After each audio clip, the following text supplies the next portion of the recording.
All right, so LinkedIn, everyone needs to be on it if you're in B2B 100%, specifically if you're selling high ticket B2B services. Now, the thing with LinkedIn is it's very hard for you to actually grow, but in retrospect, it's actually easier for you to grow on LinkedIn than it is on some of these other channels. One of the main reasons for that, I'm going to go through with you on this video, but there's a few different ways for you to grow on LinkedIn. I recently got to 7,000 connections on LinkedIn myself. Been using it for, the past few years. It's helped me make hundreds of thousands of dollars in my business. It's probably my main funnel, or it has been my main funnel up until now with YouTube. YouTube just dominates in every single piece of the pie. Like for real, you can create a YouTube video, you can put it on every other platform. You can do so much of it. But this video in particular is about growing on LinkedIn because most of you need to start making more money on LinkedIn. You're probably already on LinkedIn, you're just not getting where you want to go. The reason for that is because your audience is not big enough. You need to be able to reach more people. Your revenue that you generate in your business is based on the amount of reach that you get and your reputation. If you're not reaching the right people, you're not building your reputation, you're not going to generate revenue. So LinkedIn, one of the main platforms you need in B2B. This is how you can grow your audience to 7,000 connections or more, is at least how I did it. So the very first thing that you can do with LinkedIn, unlike other channels, you can send connection requests to people. This is really powerful because when you send a connection request to someone and they accept, you both get the follower or you both get the connection. Unlike Instagram where you follow people, you might not get followers back. With LinkedIn, the more people you add to your network, the more your follower count or your connection count grows as well as theirs. So it's a collaborative effort on building. One of the hardest things about LinkedIn, which is what I was saying at the beginning of this video, is that if you're just starting out, you need to try and get to 500 connections or more. If you have under 500 connections, it's very hard for you to get more connections. It's very hard for you to get reach if you're sending messages to people and things like that, because people can tell you're a new account, you're not serious. So it's really important if you're an appointment setter, for example, or if you're hiring an appointment setter and they're using their own account, that you have at least 500 connections on that account.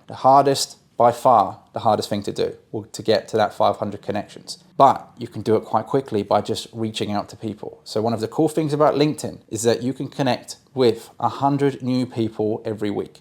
That's 20 people a day, Monday to Friday. You should be doing that consistently on your own LinkedIn profile. If you don't want to do it yourself, although it's very straightforward and easy, you can just have your appointment setter or your virtual assistant do it. Costs you $3 or $4 an hour to get an appointment setter or a virtual assistant to do that task, and just relentlessly connect with new people in your target audience.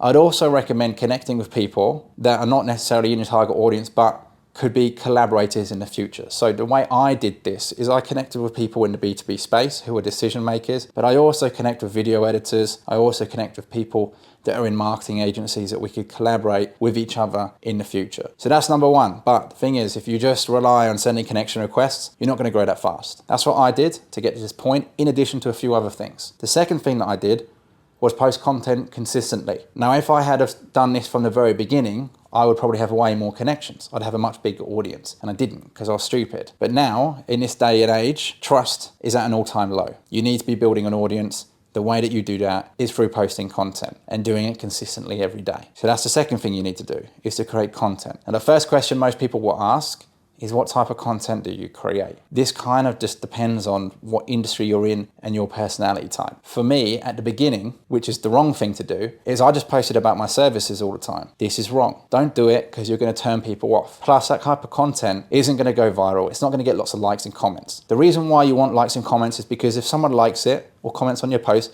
it reaches more people. So when you post something today, or just go and look at your stats, you can see the amount of impressions. That will go up based on how many likes and comments you get. So if you just talk about your services all the time, people aren't going to be interested. And in fact, they'll probably unfollow you, or even worse, remove the connection or block you. So you can't get that back. So make sure that you pick content that is aligned to your business and to what you're doing, but also adds value to people. This is very important. One of the things that I've seen a lot of people do, and what I have been doing over the last year, is posting industry news and trends. So because my company deals with media, technology and AI and things like that, talk a lot about, or I post a lot about what's going on in the AI space, different breaking news, what's happening in government. And it's kind of related to international relations in a way as well, because, governmental bodies, organizations, companies, they're kind of worried about AI and all this deepfake stuff. So I post about that, and I do it consistently all the time so people can view me as an authority in my space. That's the idea when it comes to LinkedIn. It's to create content that people can get value from, but also positions you as an authority. Now you can also post videos. I post videos sometimes, but most of the time it's images, as well as the AI video content that I post on behalf of my company. So we create video content, and we post it on there. One of the things that most people don't do when they post content is tagging. So if you can tag other decision makers and businesses into your posts, you're going to get more reach because it notifies them. So that's something I've been doing over the last year. I've probably grown 2,000 or 3,000 followers or connections just in the last year alone, because I've been posting content and tagging other people into it. Now, one of the things that I do at my company is we create demo videos, or we create videos for our clients, and then we post it on LinkedIn and tag all the decision makers, as well as the company and any tools that we use. So we can tag a lot of different companies and things like that. This has enabled me to get even more engagement or impressions than I did in the past from just talking about my services. So where are we up to now? Sending messages via outbound, connecting with 20 new people a day, Monday to Friday. Posting content, but not just about your products and services, things that add value to people, industry breakdowns, breaking news, things like that. And in addition to posting content, you want to be tagging people. So we call this collaborating. So even though you're not actually specifically speaking to them on a podcast or something, you can still kind of collaborate with these businesses and these organizations. I'll give you another example, because it's quite easy when you're a video company. We can use all the technology that we use to make the videos and all the AI. But let's say you're a technology company, you can talk about the stack that you use. So you can tag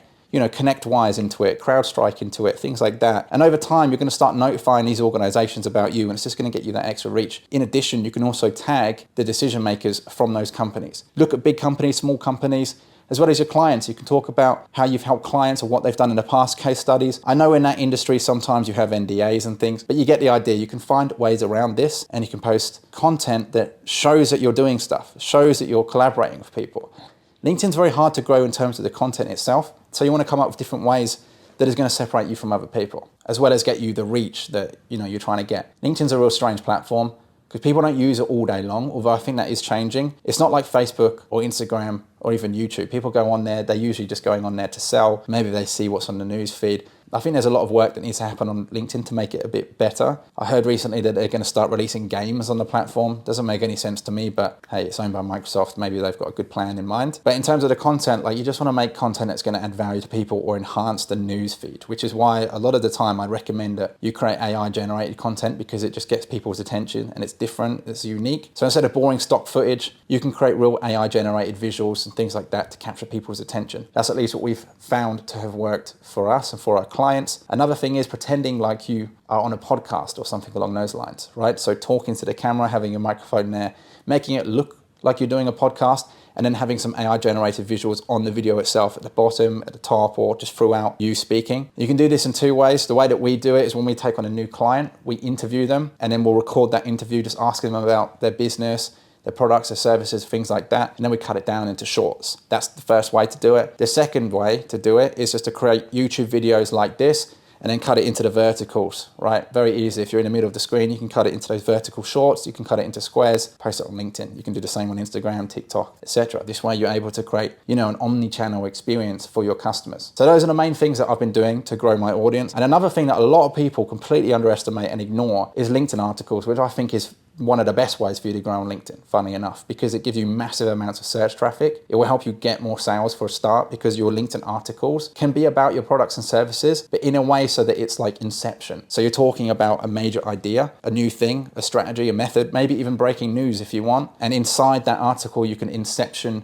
your products and services, so you can indoctrinate people or manufacture the trust. When I say indoctrinate people, I know it sounds negative, but it's like indoctrinating them on understanding why your product or service can actually benefit them and help them and add value. So you're giving value in the article whilst also dropping in your products and services, kind of like what I've just done in this video. I inceptioned it in, right? So LinkedIn articles are awesome. The reason why, because of the search traffic, LinkedIn already comes up very high on Google itself. So it means when people are searching things, your LinkedIn articles will hopefully be at the top, even more so than if you were just to make a blog and put it on your website. So these are the things that I've done to grow my connections to 7,000 on LinkedIn over the last few years. But I've grown my LinkedIn following by an extra 2,000 or 3,000 just in the last year or so, like I said earlier on. So if you want to grow your connections, if you want to grow your LinkedIn audience, which I 100% recommend if you're in the B2B space, but not just that, if you're in sales or appointment setting, or you're looking for a job and you want to position yourself as an authority, that one of the best ways for you to get higher paying jobs or to find higher paying clients or to separate yourself from everyone else is through LinkedIn, as well as YouTube. So if you can post YouTube videos